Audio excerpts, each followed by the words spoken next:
The turkey was still warm when my mother looked across the Thanksgiving table, put down her fork, and said 7 words that changed everything. "You're just a burden.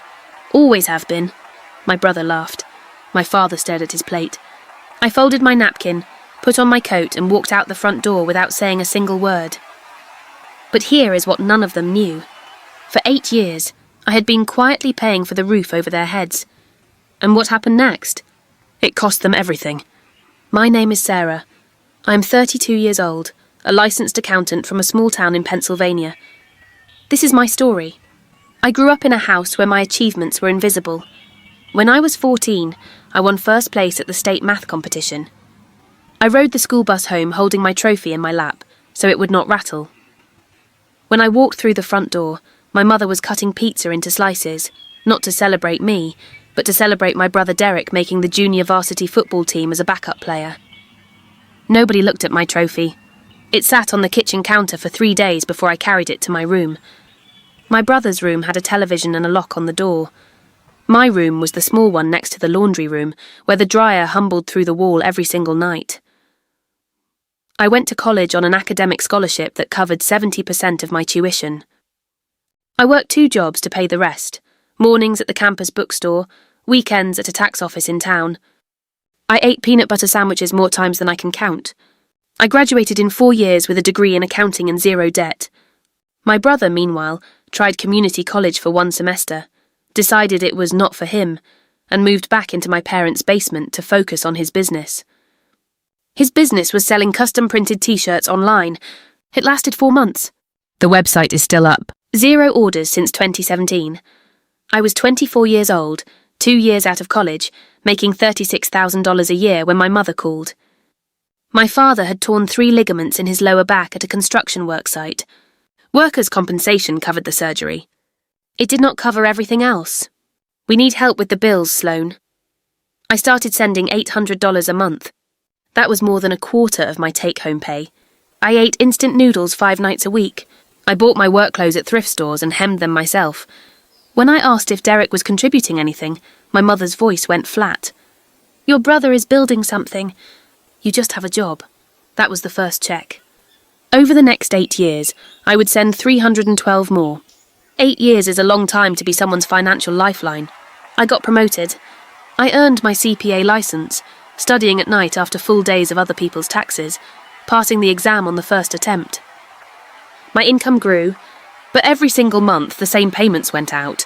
$1,200 for the mortgage, $340 for my father's health insurance, $180 for utilities, property taxes twice a year. Over 8 years, that added up to $186,000. I know the exact number because I tracked every single cent.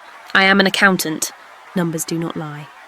Meanwhile, Derek's business career looked like a graveyard of ideas. The t-shirt company, a failed cryptocurrency account that lost $8,000 of my mother's savings, a food truck concept that never left a mood board on his basement wall. His total financial contribution to the family over 8 years was 0. Not reduced, not minimal, 0. But my mother's story never changed. Derek is going to make it big. Sarah just pushes numbers. A month before that Thanksgiving, my mother volunteered me to bring 2 homemade pies to a church potluck, without asking me. I made them anyway. When I walked into the hall, my mother was already holding court near the coffee station, one hand on Derek's shoulder like she was presenting a prize at the county fair. "Have you met my son? He's an entrepreneur, working on something really exciting."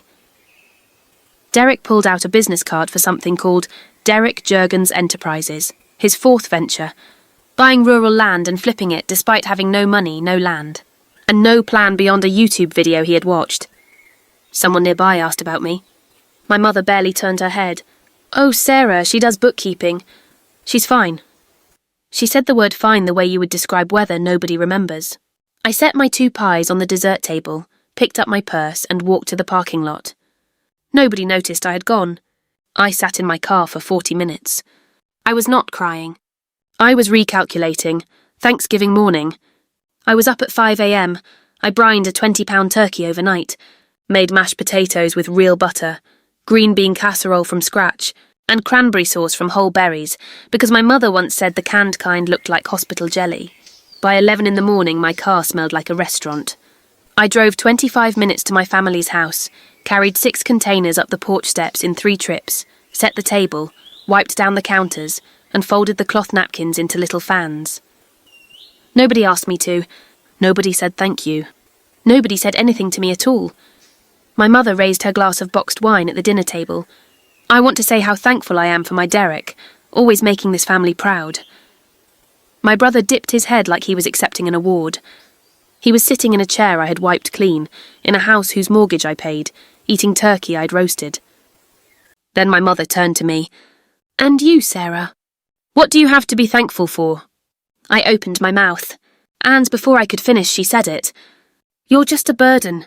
Always have been." She said it the way she would say the mashed potatoes need more salt.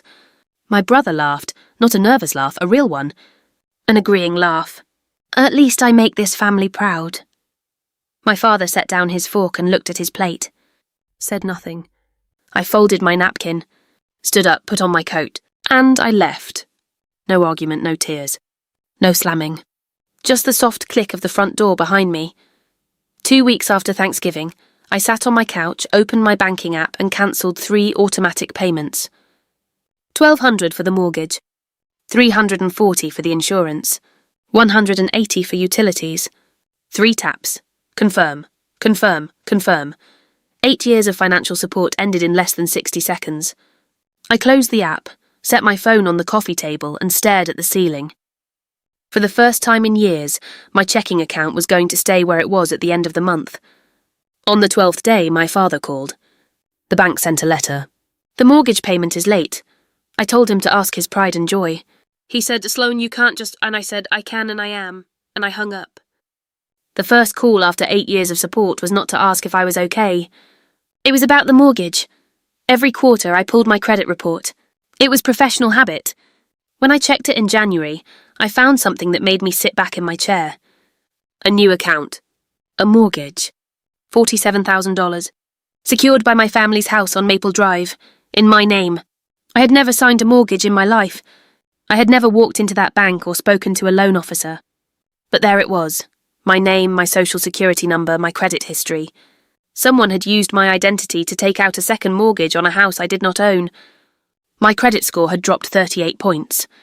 I took a screenshot, saved the PDF, opened a new folder on my desktop and labelled it 814 Maple. Then I opened a fresh spreadsheet and started documenting everything. I am an accountant. This is what I do. I called the credit union the next morning. A loan officer confirmed the application had been submitted in person and notarized. 5 days later, I received a copy of the documents. I spread them across my kitchen table under a reading lamp and went through every page. Someone who knew me well had filled out the application, my employer, my income, my address. But the signature on page 11 was wrong. I sign my name hundreds of times a month. The S in my signature always loops to the left. This one looped to the right. Below the forged signature was a notary stamp, a man named Darren Holt, who had been in my brother's class at high school. They had played on the same football team. I called my boss, Rita, immediately. "I need a criminal lawyer."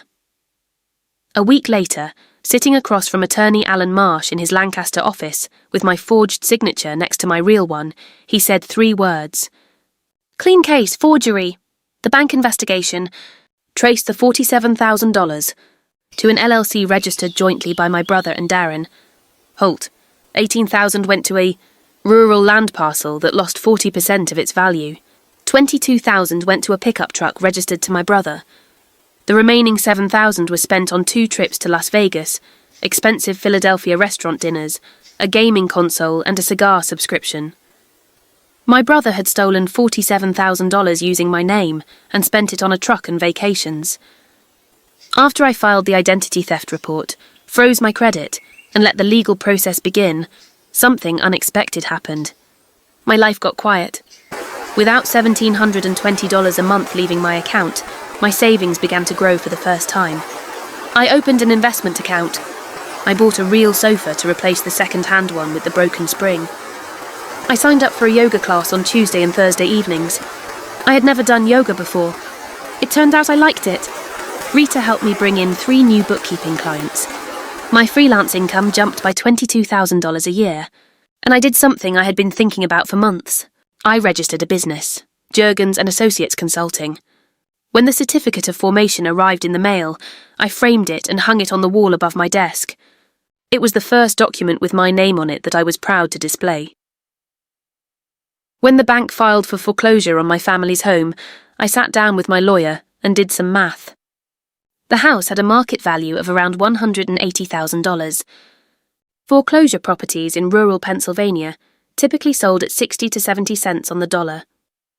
I had $89,000 in personal savings, 8 years of living carefully and investing steadily. My business account held $45,000. My boss offered an $8,000 advance on my year-end bonus. Total, $142,000. On the morning of the auction, I stood on the courthouse steps in my navy blazer, the one I had worn to my CPA licensing ceremony, the one none of my family had attended. My lawyer held paddle number 14.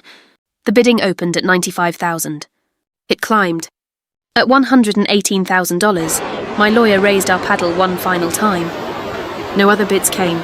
Sold to bidder number 14, Juergens and Associates Consulting LLC. My mother's head snapped up. She pushed through the crowd. Juergens? That's our name. Who? And I stepped forward from behind my lawyer. Hello, Mom. My mother stared at me. Her mouth opened and closed. My brother shoved through the crowd and planted himself in front of me. You can't do this! That's our home. I told him I had not taken anyone's home.